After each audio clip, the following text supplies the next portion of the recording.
વડોદરા હરણી boat દુર્ઘટના અને રાજ્યભરમાં આવેલા વોટર બોડી સંલગ્ન બાબતે હાઈકોર્ટમાં સુનાવણી દરમિયાન એડવોકેટ જનરલે કહ્યું કે 4 જગ્યાઓ પર પાણીમાં હાલ એક્ટિવિટી ચાલી રહી છે, જ્યાં બોટિંગ સહિતની સુવિધાઓ છે।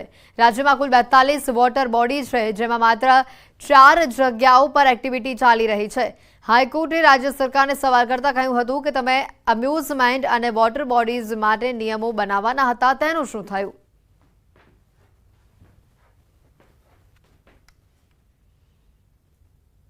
સમાચારોમાં હાલ રોકાઈશું એક બ્રેક માટે।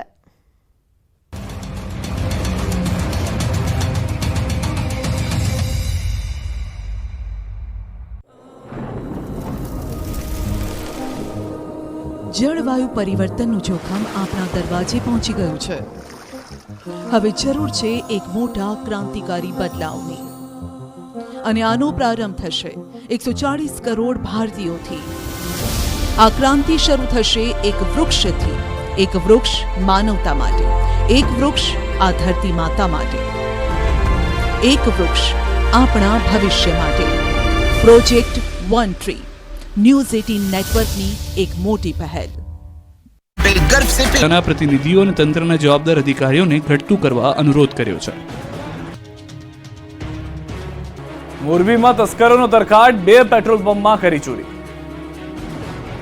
મોરબીમાં તસ્કરોનો આતંક વધી રહ્યો છે, ત્યારે હવે પેટ્રોલ પંપ પર ચોરી કરી। ચોરીની આ તસવીર છે હળવદ હાઈવે પર આવેલા પેટ્રોલ પંપની।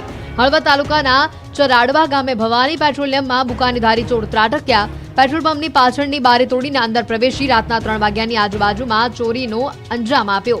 પેટ્રોલ પંપમાંથી ₹42,000 રોકડા લઈને તસ્કરો ફરાર થયા। ચોરી કરવા આવેલા તસ્કરો સીસીટીવી કેમેરામાં કેદ થયા। ત્યારબાદ કડિયાણા પાસે આવેલા બીપીસીએલના પંપમાં પણ ચોરીનો પ્રયાસ કર્યો। કારના કાચ તોડી ચોરીનો નિષ્ફળ પ્રયાસ કરવામાં આવ્યો। ફૂટેજના આધારે હળવદ પોલીસે તપાસ હાથ ધરી। અમદાવાદના લપકામણ ગામે અગરબત્તીની ફેક્ટરીમાં ભીષણ આગ લાગી। આગ કાબૂમાં લેવા 2 ફાયર ફાઇટરની મદદ લેવામાં આવી। ગોડાઉનમાં કેમિકલ હોવાને કારણે આગને કાબૂમાં લેવા ભારે જહેમત ઉઠાવવી પડી। આગને કારણે શેડ બળીને ખાખ થઈ ગયો। જેસીબીની પણ મદદ લેવામાં આવી। અગરબત્તી બનાવવાનું મટીરિયલ હોવાથી આગે વિકરાળ સ્વરૂપ ધારણ કર્યું હતું। સમય સૂચકતાને કારણે કોઈ જાનહાની થઈ ન હતી।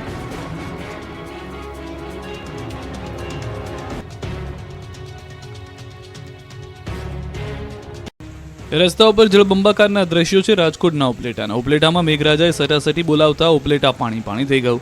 ઉપલેટામાં 4 કલાકમાં 2.5 ઇંચથી વધુ વરસાદ પડતા ઉપલેટાના માર્ગો જાણે નદી બની ગયા હતા। રોડ પર ધસમસતો પાણીનો પ્રવાહ વહેતો થયો હતો। નીચાણવાળા વિસ્તારો તો ટાપુ બની ગયા હતા। શહેરના ભાદર ચોક વિસ્તાર, શાક માર્કેટ વિસ્તાર, સિંધી બજાર, કટલેરી બજાર, હીરાબા પ્લોટ સહિતના વિસ્તારોમાં નીચાણવાળા વિસ્તારોમાં પાણી ભરાઈ ગયા હતા। રોડ પર 3 થી 4 ફૂટ પાણી ભરાતા વાહન ચાલકો ફસાઈ ગયા। રિક્ષા પણ ફસાઈ હતી। રોડ પર એટલું પાણી ભરાઈ ગયું હતું કે બેસવા મૂકેલા બાકડા ડૂબી ગયા। વેપારીઓને ચિંતામાં મુકાયા હતા કે ક્યાંક તેમની દુકાન પણ પાણીમાં ન ઘૂસી જાય। આ બાજુ ઉપલેટાના ગામડાઓમાં પણ વરસાદનું તોફાની સ્વરૂપ જોવા મળ્યું। ગ્રામ્ય પંથકના ખાખીજાળિયા, સેવંતરા, મોજીરા, તલંગણા, કુઢેજ, મજેઠી, લાઠ, ભીમોરા, સમઢિયાળા, કાથારોટ સહિતના અનેક ગામોમાં વરસાદે રમઝટ બોલાવી। જરૂરિયાત સમયે જ વરસાદ પડતા કપાસ, એરંડા, મગફળી, સોયાબીન જેવા પાકો પર જાણે કાચું સોનું વરસ્યું હોય તેવું ખેડૂતોને થયું। વરસાદના પગલે ખેડૂતોમાં ખુશી જોવા મળી। તો રાજકોટ પંથકમાં સારા વરસાદથી 24 ડેમમાં નવા નીર આવ્યા। રાજકોટ સિંચાઈ વિભાગ હસ્તકના 24 ડેમોમાં નવા નીર આવ્યા। રાજકોટની જીવાદોરી સમાન ભાદર ડેમમાં નવા નીર આવ્યા। ભાદર ડેમમાં 1.25 ફૂટ નવું પાણી આવ્યું। ન્યારી 2 ડેમમાં 0.33 ફૂટ, ફોફટ ડેમમાં 1.71 ફૂટ, જ્યારે આજી ડેમમાં 1.44 ફૂટની આવક નોંધાઈ। જુઓ આ દ્રશ્યો। અમરેલી પંથકમાં વરસાદે કેવી જમાવટ કરી છે। ભરપૂર નદીના આકાશી દ્રશ્યો નિહાળી અમરેલીના ખેડૂતોની ખુશીઓનો કોઈ પાર નથી રહ્યો। અમરેલી પંથકમાં મેઘરાજાએ 3 દિવસથી ધમાકેદાર બેટિંગ કરતા ગામડાઓની નદીઓ ગાંડીતૂર બની ગઈ છે। લાઠી, બાબરા આ સહિતના વિસ્તારમાં વરસાદે તરખાટ મચાવતો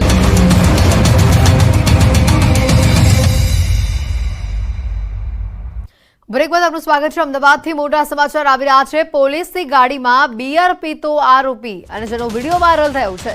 આ મુદ્દે તપાસ કરવામાં આવી રહી છે। સીઆઈડી ક્રાઇમને આ તપાસ સોંપવામાં આવી છે। વિડીયો સાબરમતીનો નહીં પરંતુ સાથલનો હોવાની શક્યતા છે। વિડીયો 1 વર્ષ જૂનો હોવાની ચર્ચા પણ ચાલી રહી છે। આરોપી હત્યાનો છે, ખાસ કરીને હત્યાના ગુનામાં સંડોવાયેલો હોવાનું પણ સામે આવ્યું છે। આરોપી અને હાલ જેલમાં તે બંધ છે। તેનું નામ જોરાવરસિંહ હોવાની પણ વાત સામે આવી રહી છે। દેત્રોજ પોલીસ સ્ટેશનના હત્યાના ગુનામાં આ જેલમાં આરોપી છે તે મૂળ મહેસાણાના કટોસણ ગામનો રહેવાસી હોવાનું પણ સામે આવ્યું છે.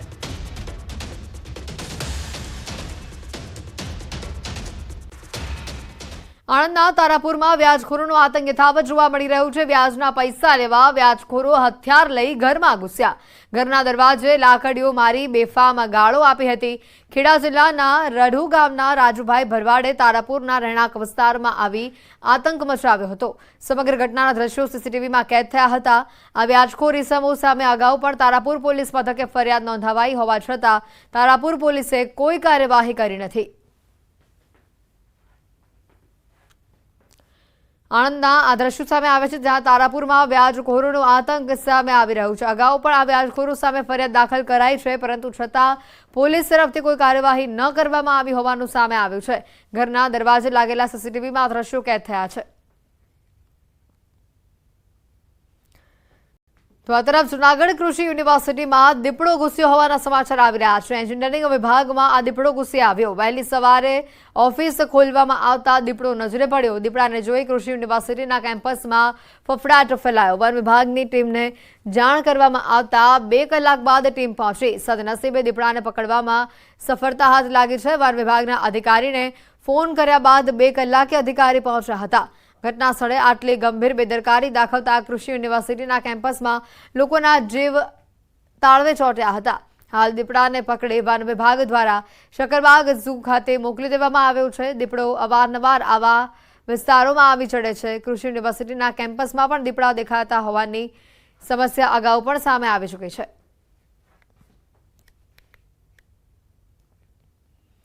રાજ્ય સરકાર શિક્ષણ પાછળ કરોડો રૂપિયાનો ખર્ચ કરે છે. બાળકો શાળાએ જઈ શકે તેના માટે સરકાર લાખો રૂપિયાનો ખર્ચ કરી સાયકલો આપે છે, પરંતુ તંત્રની બેદરકારીના કારણે વિદ્યાર્થીઓને પ્રવેશોત્સવમાં આપવામાં આવેલી સાયકલો ધૂળ ખાઈ રહી છે. 1 વર્ષ પહેલા આપવામાં આવેલી 543 સાયકલો વરસાદમાં કાટ ખાઈ રહી છે. સાયકલો છેલ્લા 3 મહિનાથી ભૂમસ રામદેવ પીર મંદિર કમ્પાઉન્ડમાં આ રીતે પડેલી છે. રાજ્ય સરકારે આ સાયકલો ધોરણ 9માં પ્રવેશ મેળવતી વિદ્યાર્થીનીઓને આપી હતી, પરંતુ પ્રવેશોત્સવમાં આપવાની સાયકલો ધૂળ ખાઈ રહી છે. તંત્રની ભૂલના કારણે લાખો રૂપિયાનો વેડફાટ થઈ રહ્યું છે. ખેડાથી આ દ્રશ્યો સામે આવી રહ્યા છે. 2023 શાળા પ્રવેશોત્સવમાં આપવાની સાયકલો હજી સુધી અપાઈ નથી. 3 માસથી વરસાદમાં આ સાયકલો કાટ ખાઈ રહી છે.